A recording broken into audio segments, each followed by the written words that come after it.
Welcome to So You Say, a podcast about the words we use, why we use them, how we use them, and how it affects our everyday life. Ultimately, we will be discussing the power behind our words. I'm Holly. And I'm Susan. In our time together, we're going to explore those common phrases that we say to ourselves and others around us, the impact that those phrases make, and how to avoid the unintentional negative consequences those words may have. So You Say, we'll explore how even the smallest of words can have such a large impact for you and those around you.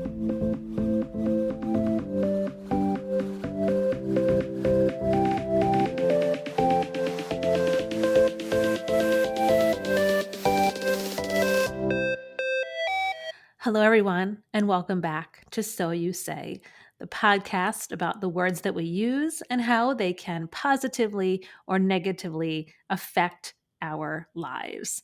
I am Holly, and I'm here again today with my bestie, Susan. Hi, everybody. Thanks for joining us again. As usual, we appreciate you guys being here. Yes, we do. We are actually here today, long distance again, because this is typically how we record this podcast is long distance across pretty much the entire state of New York over the computer. So if we do sound a little bit differently here and there over different podcast episodes, then you'll understand why. Sometimes it is different weather behind us, even though we're in the same state. Sometimes we're together, sometimes we're not. But we're going to keep going through this because we feel that this podcast is so important. It is really greatly helping us. We hope that it greatly helps you too. And today's podcast is actually about the words, I have lost myself. And these words are about the truth behind, again, feeling alive and finding that authentic self that you were maybe earlier in your life. Yeah, exactly. And this is a big one. I think every person goes through this because one of the only constants in life is change. So as soon as you're comfortable in a role in your life, you're pretty much guaranteed that something about that role is going to change. That's one of the wonderful things about being a human being is we're not static. We are constantly growing. We're constantly developing, we're taking on new roles, whether that's a conscious thing or an unconscious thing. We're born into roles. We define ourselves by our roles. So it's very easy when your role starts to shift to suddenly find as though the ground is shifting beneath you and feeling that feeling of being lost.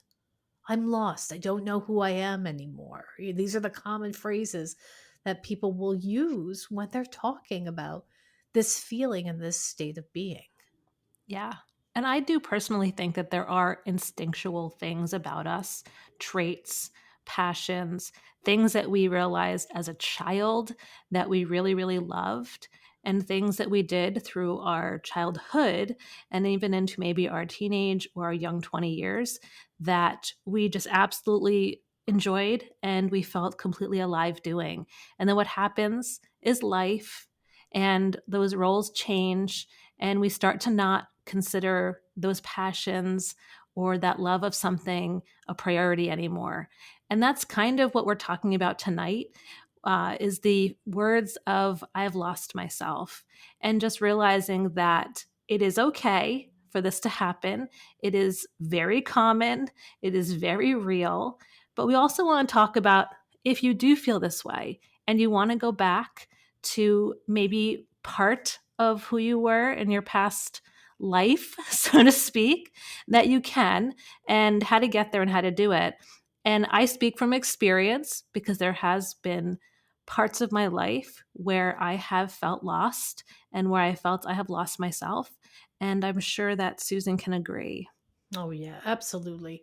It, it, because we are constantly shifting and evolving and changing, it is very easy to take on others' expectations and others' needs from you and the things that they want you to do, and so all of that that makes you you, it's easy for that stuff that is very personal and internal to get lost by all of the external expectations of who you are. And obviously, we don't just live in a bubble. We don't just live in our own little world and our own little self and our own little needs and wants and desires.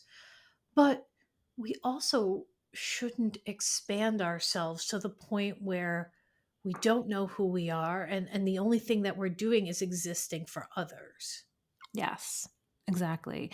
And we're going to call this coming back to what brought us to life, Mhm. remembering what our life was prior to maybe taking care of our kids, maybe prior to taking on a career.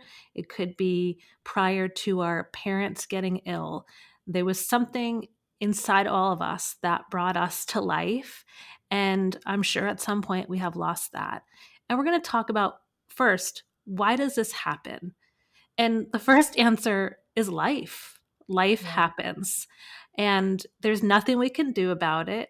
We have to understand that life is about change. It's about every single day being a journey, either good or bad. And that journey will shift where we are in this life that we're living. And it may take us away from those things that once brought us to life. Right, exactly. So it's interesting that you're using life and life in two very different ways. So one word that means two different things. In living, you we often go, well, if I'm living and I'm doing these things that I'm expected to do, I'm moving on the path of what's expected of me from others or that I might expect of myself, and I'm living and I'm moving along. But then there's that idea of being alive and having a life and having those things that you love, and those joys. And it's really easy that we can kind of be, and this is one of the things. So, why do we lose that spark of life in us? Well, it can come from others, whether it's encouraged or coaxed out of you. I've heard plenty of people who said, "Oh, I used to do this, but then, I was told you I know, had to get a real job. yeah, yeah, oh, yeah, yep." Which reminds me, there is that incredibly it's a very, very famous study that was done, and you hear it referenced quite a bit, and I wish off the top of my head I knew the study. I'll have to look it up later. But the idea was, when scientists, researchers went into a typical classroom, a typical like first grade kindergarten classroom, and they said, okay, who here can draw? And the room lit up with little hands waving and saying, yes, I can draw, I can draw, I can draw. They were being taught to draw. They draw circles and numbers, and oh, show me what you can draw. And they were so excited and they were so enthusiastic. You moved up into a sixth grade or a seventh grade classroom, a middle school. If you're not from the United States, which exciting if we have those who are listening who are not from the United States. But it would be secondary education. It would be out of the primary age, and we're talking about secondary education. Uh, they would ask the same question, and maybe one or two hands would go up. Well, same group of kids, assuming same experiences, same exposure, same quality of life. What happened between the enthusiastic waving of the hands in kindergarten and the scattering of people who said that they could draw in middle school? Well, it was life. In some cases, that drawing ability was maybe discouraged, or by other people telling you what they thought or what their opinions were. It dissuaded you from thinking that you could draw, because you started to look at your world as larger, and you started to compare yourself and go, oh, maybe I can't. So one of the Yeah. reasons is that it is encouraged or coaxed out of you. Yeah, or maybe it was just overshadowed by something else that school or your parents considered to be more important, Yeah. which would be math or history or science, because society likes to believe. And is it always true? No, but it is pretty common that having the knowledge in those subjects will project you into being more successful in life. That's not always the case.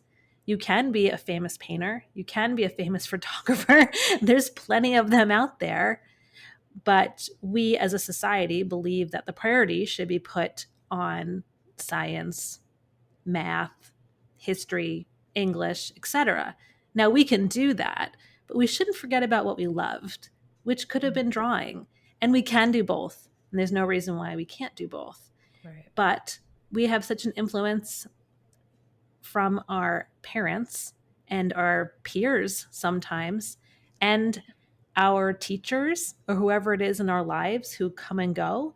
I would even like to say exes as well, who can shift our thinking on what is best for us and what we should be doing with our life. I would have to say that probably parents are up there as being the number one, because we trust them, we love them, we know that they care about us and that they're looking out for us. And that's why sometimes we shift away from what we love and we find something else. But I think we're going to go a little bit deeper than this, just talking about loving the art of drawing in school. And we're going to talk more about, as well, just taking on a new role and what that feels like.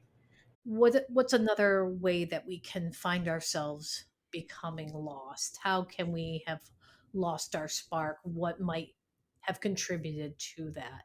And it's beginning a new role. Yeah, This, I think, is probably one of the main more ones. common. Yeah, you are constantly taking on new roles from the moment that you're born.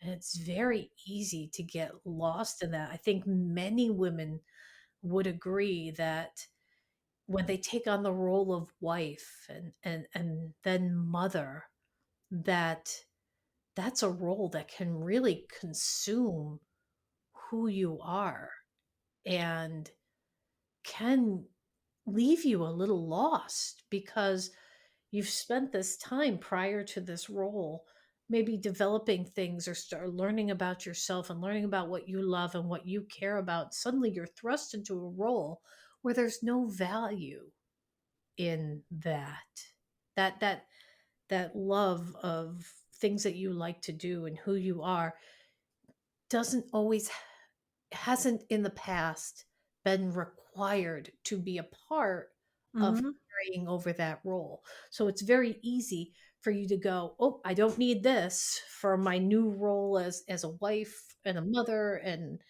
a nurturer, whatever terminology you want to use." And so we set our own love and needs and desires aside because they're not valued as part of this role.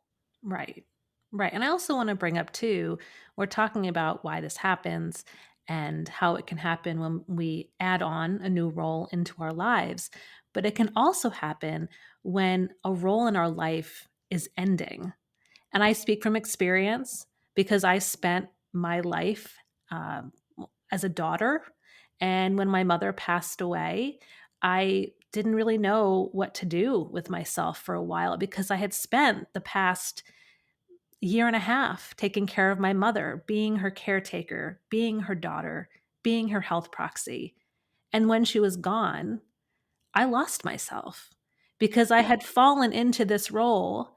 And when it ended, I didn't know what to do with myself. Well, and it's I will probably we'll get into this a little bit more in depth, but the idea is really that when one role ends, we oftentimes just kind of shoebox ourselves into a role so that when it ends, we're left feeling, oh, I had now other what? roles. Yeah, because Right. you didn't carry over any of your previous roles. And we do tend to compartmentalize things. I think as human beings, it's easier for us to deal with stuff when we do compartmentalize. But compartmentalizing our roles in this case causes some issues. It causes problems. It causes you to feel lost and wondering what happened to you.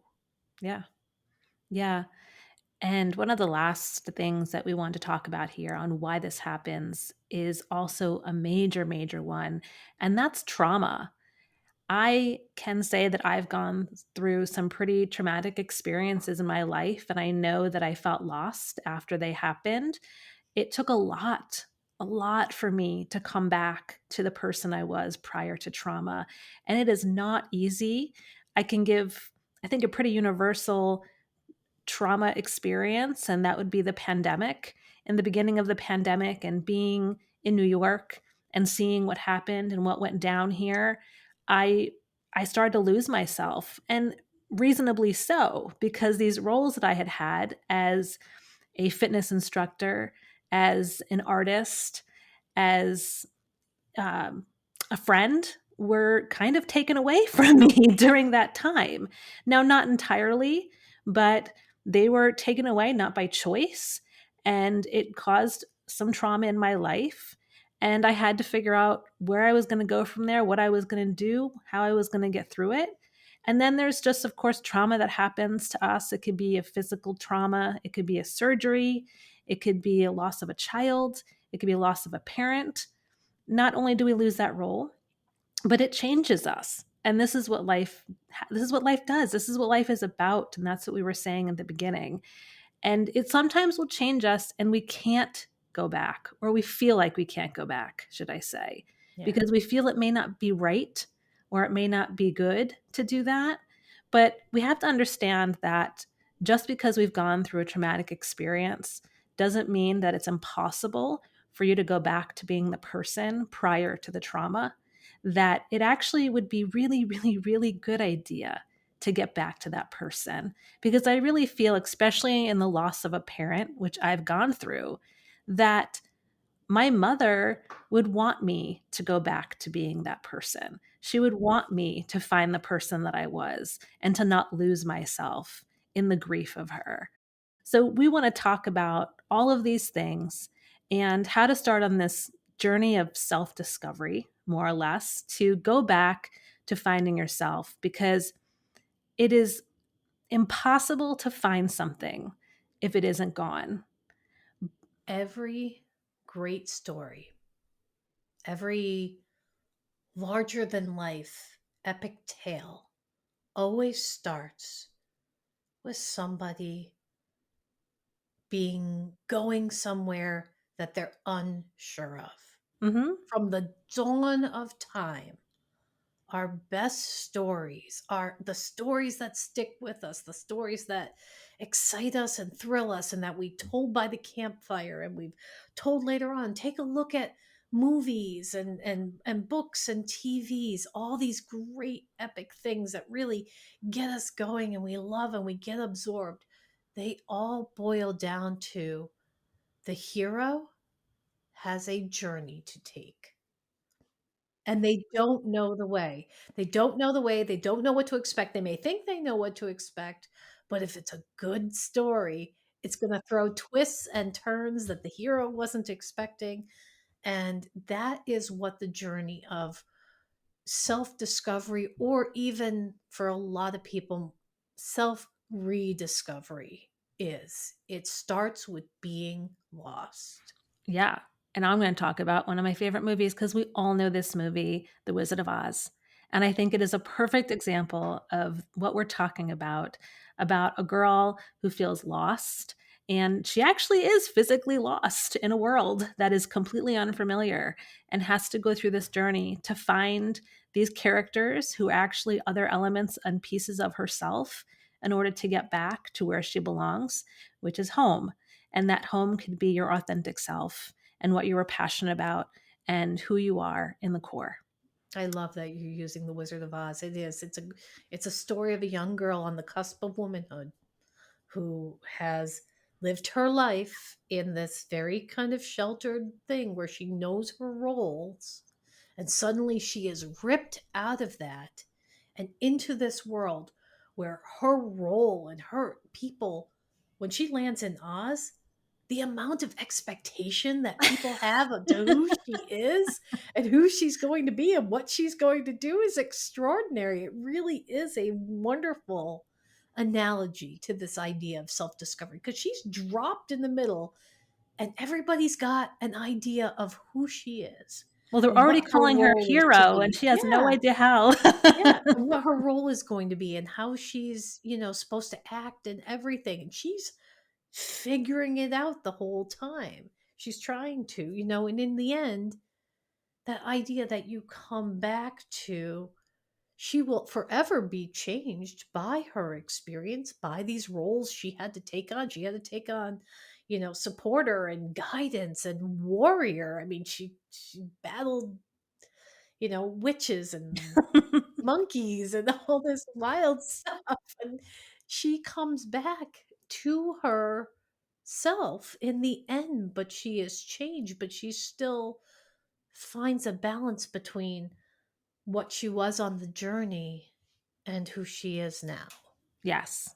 And the two main things that I really want to say here, and very much similar to the themes in The Wizard of Oz, is understand that feeling lost is part of the journey of life. That's what it is.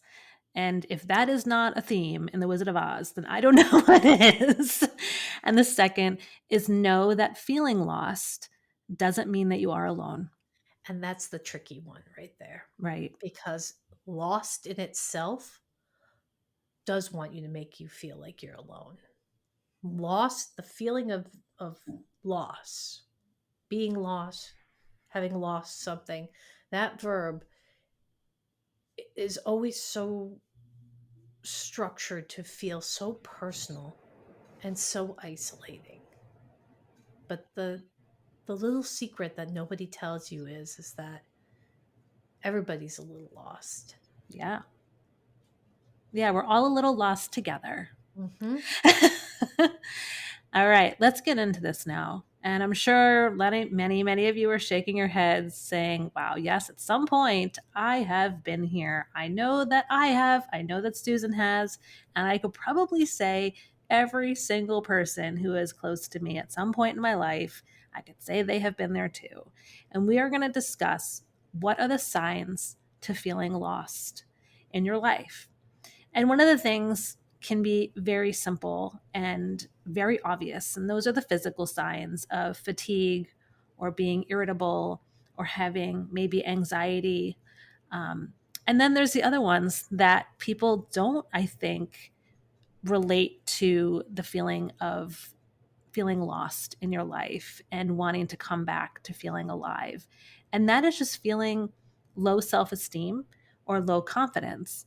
And one of the reasons why I think that we feel this is because maybe whatever it is that we did or whoever it is that we were that gave us life in the past made us happy, made us feel confident, gave us self esteem.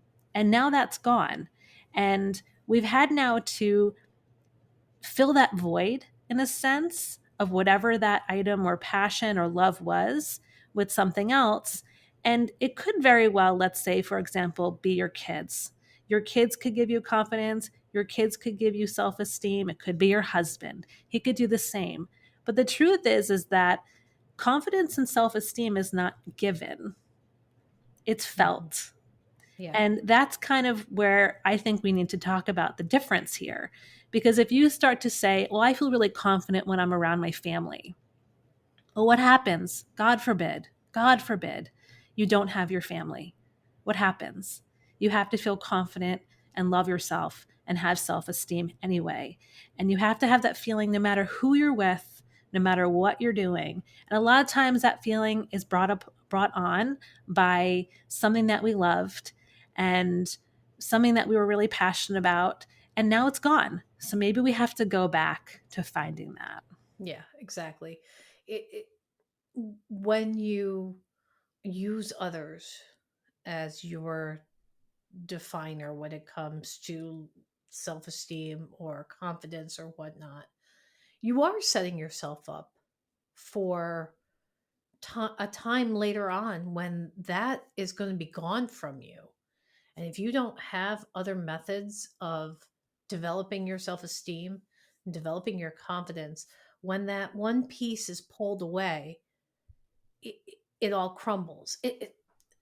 It's like a big Jenga set. Your self esteem and your confidence are like a Jenga set. If that Jenga is set up right, you can pull some of those blocks away. You can pull some of those things. You can, if your self-esteem and confidence has always been, well, I'm a great mother and I do a good job.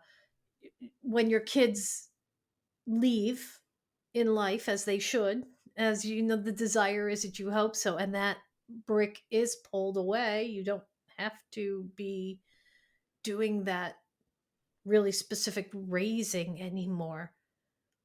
You want your tower to still stand. You want to have other things. And if you don't and you rip that block away, your tower is going to fall because you don't have other things propping up your identity, your confidence, who you are. And that happens all sorts of ways. It doesn't just happen with women, with men. Men can have a career and they can have a job that gives them confidence and and self-esteem, and that job could be gone. We've I think Yeah. now more than ever, I don't think our parents face that fear as much as we do, that idea that your job could be gone one day. They always say your job the job posting for your job will be printed quicker than your obituary. So, and True. it is true.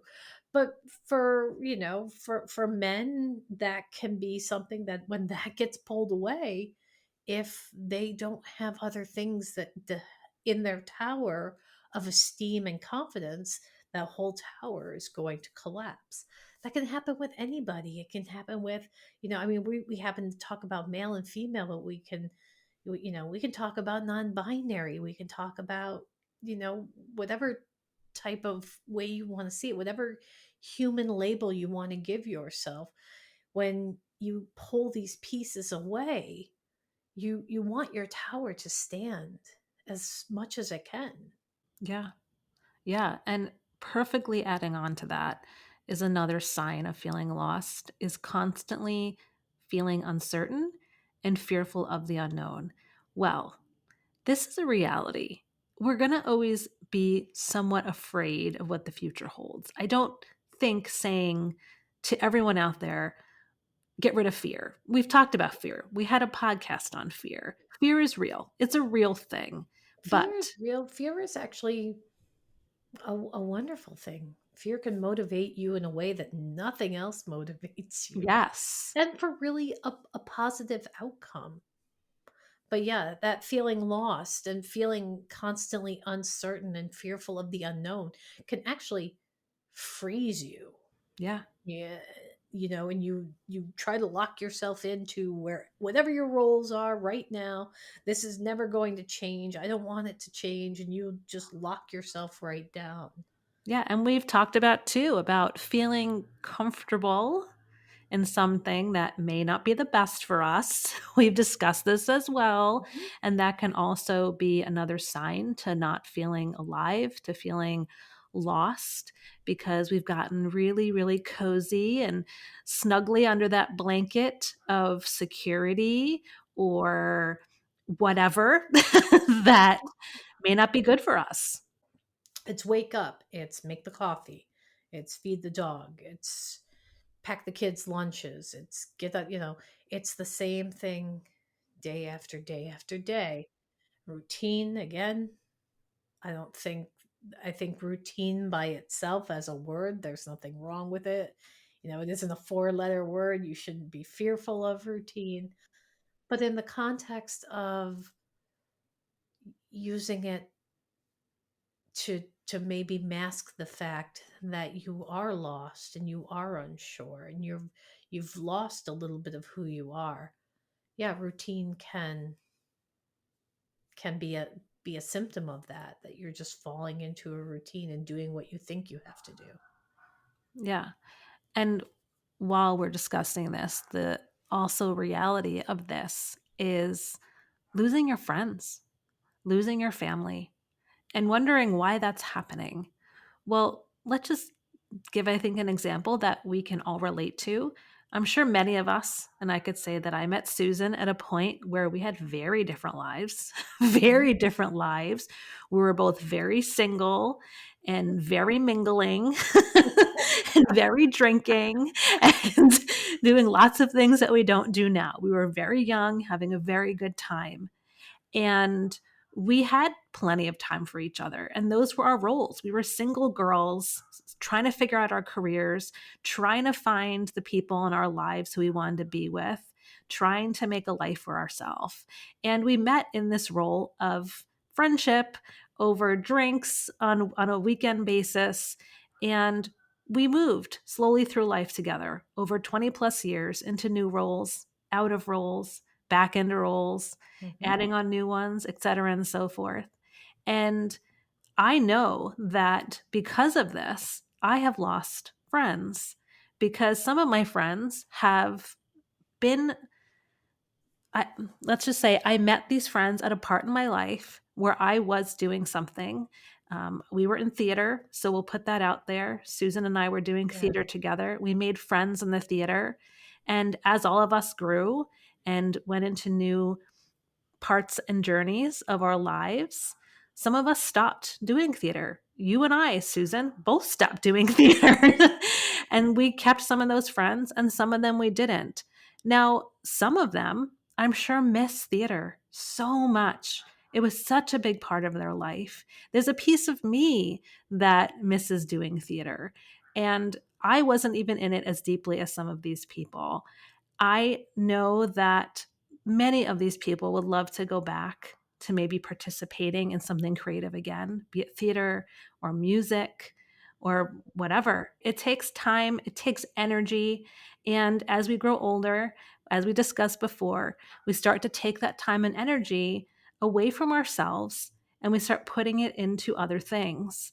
And again, our families, our careers, stuff like that. Yeah. Yep.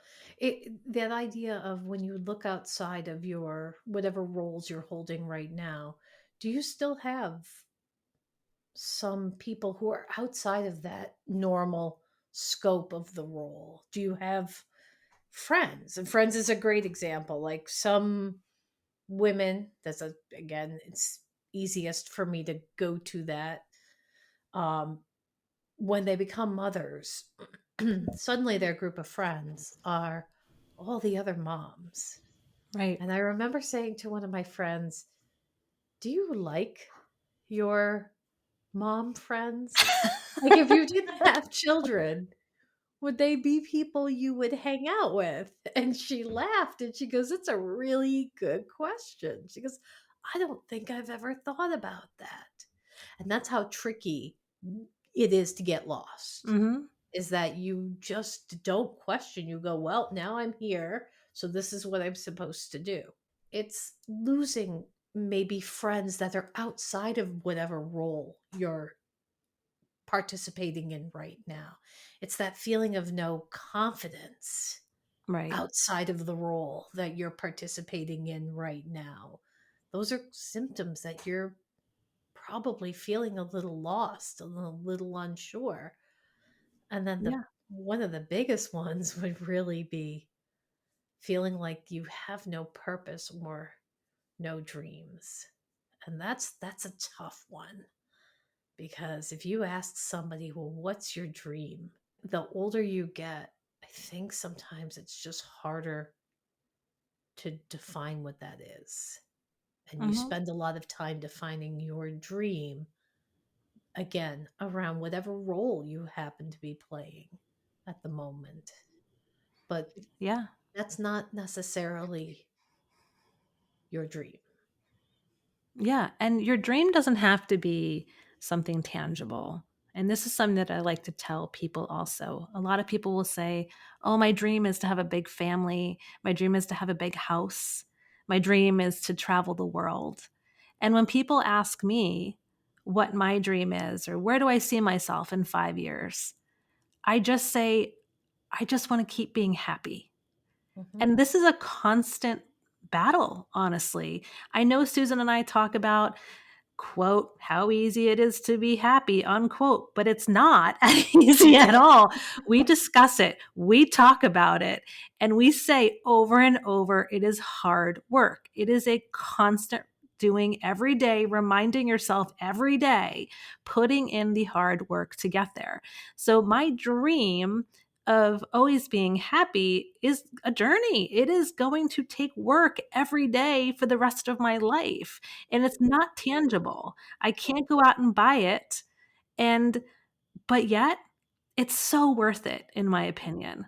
That dream is awesome and worth it because no matter what happens, I'm going to be happy. It doesn't matter. If I get the big house, the nice car, the big family, or whatever it is, I'm going to be happy. So I think we have to understand that when we say you may start to feel you have no dreams or no purpose, that could be something as simple as happiness. It doesn't have to be, well, I wanted this dream of this big mega mansion, and now I don't feel I can have that anymore. It Yeah. could be something else, very Yeah. simple. It is about making a conscious decision every day to take a look at where you are right at this moment. Say what makes me happy. It's sometimes gambling on the future. What do I think might make me happy? But if you don't know what makes you happy right now, if you don't have something that is part of your life that you know makes you happy right at this moment, that future happiness is just that. It's just a gamble.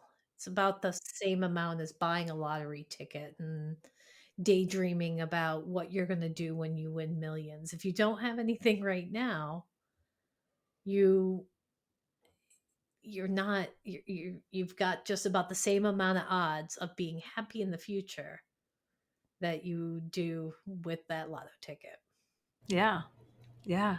Oh, Now, in the beginning, when we first started to record, before we even started to record, Susan and I talked about this is going to be a long one. And we really felt that we needed to maybe turn this into two podcasts, a part one and a part two. And I think at this point, we should actually end this with a question that we want to leave all of you. And we want you to think about it over the next 24 hours, 4 hours, 2 weeks, a month, however long you feel that you need to. And we're going to end with this little tidbit of info, as we always like to do at all of our podcasts, something that we feel could really be insightful and useful, and maybe a little bit of homework, if you want to call it that.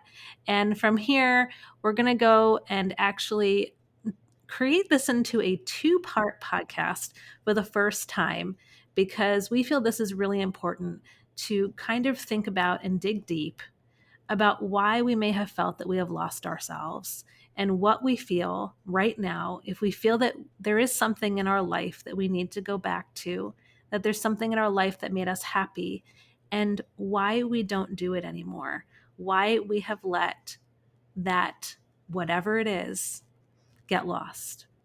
So we're going to start and end with this question. And we're going to say, ask yourself, what would you do anyway, every day, if no one paid you? I'm laughing, and I'm laughing because what a question. It asks you to both take a look at what makes you happy right now, even if you're not doing it.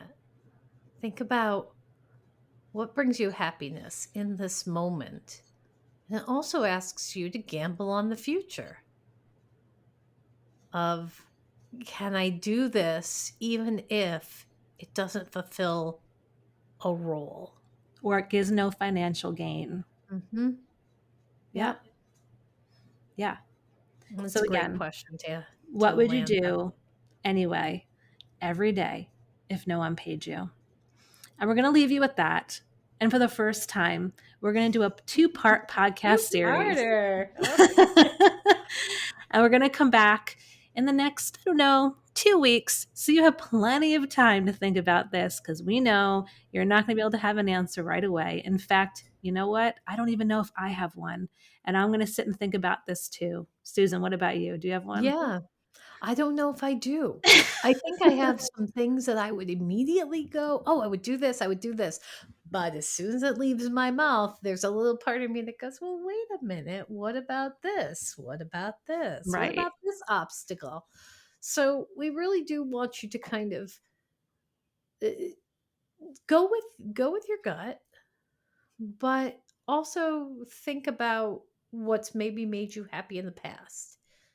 Not just what would you do anyway every day if no one paid you for it? What would you do? Like if you didn't have to worry about things, not just monetary. Think about your roles. If you didn't have to answer to the role of a dutiful daughter, a dutiful son, if you didn't have to answer to the role of a CEO of a company, Yeah. and I know that's hard to do because when we're in our roles, we go, well, I can't picture myself not being like, how can I picture myself not being a son? Just try. What if?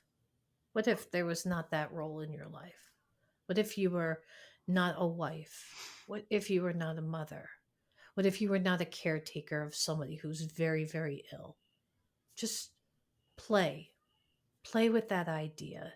Don't let the fatigue, the irritability, the uncertainty of the unknown, the fear of the The unknown, the anxiety. routine, the feeling lost. Let all of that go. This is just a question. You're just playing right now. We want you to be playful with this question. Yeah. What would you do every day, even if no one paid you? What would you do? Yeah. And when we come back for our part 2, we're going to actually start to talk about and end by talking about the important things to stop doing so that you can come back to feeling alive. And that is what our next podcast will be about, our part 2. I'm super excited about it. But before we go, as always, I'm leaving the role to Susan So to drop be the those person social. to drop the social media. Aw. So if you guys want to reach out to us, we are on Instagram at so.u.saypod and on Gmail at so you say podcast, all one word, at gmail.com. All right, Susan, this time you messed it up. Oh no, did I mix the two of them? I always do that.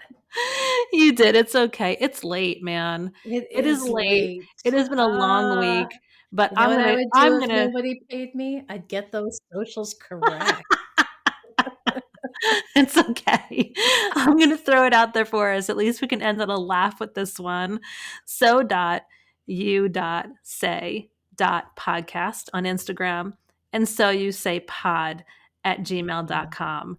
As Susan shakes her head, it's okay. It's so funny because every time we record right before, she's like, what is it again? I think she has a mental block. I do. It is just it's one of those things that doesn't stick with me. Like I said, if nobody paid me, I probably would get that right. It's all right. I can honestly tell this is one of the funniest things about me, and we'll leave it here. No matter where I live, no matter where I've been in my life, I can never tell anybody when the garbage goes out. It doesn't matter how long I'm somewhere, I can never remember. I've been in this house now for 5, 6 years. I have no idea when the garbage goes to the curb. I have no idea. And it doesn't matter. So sometimes there's just things, right? There's just stuff that we cannot remember, and it's fine. I promise you guys by part 2, this is a special thing. I will have those down for us. All right, guys, it's been great. Thanks again for listening, and we'll catch you on the next one. Take Bye. care, everyone. Bye bye.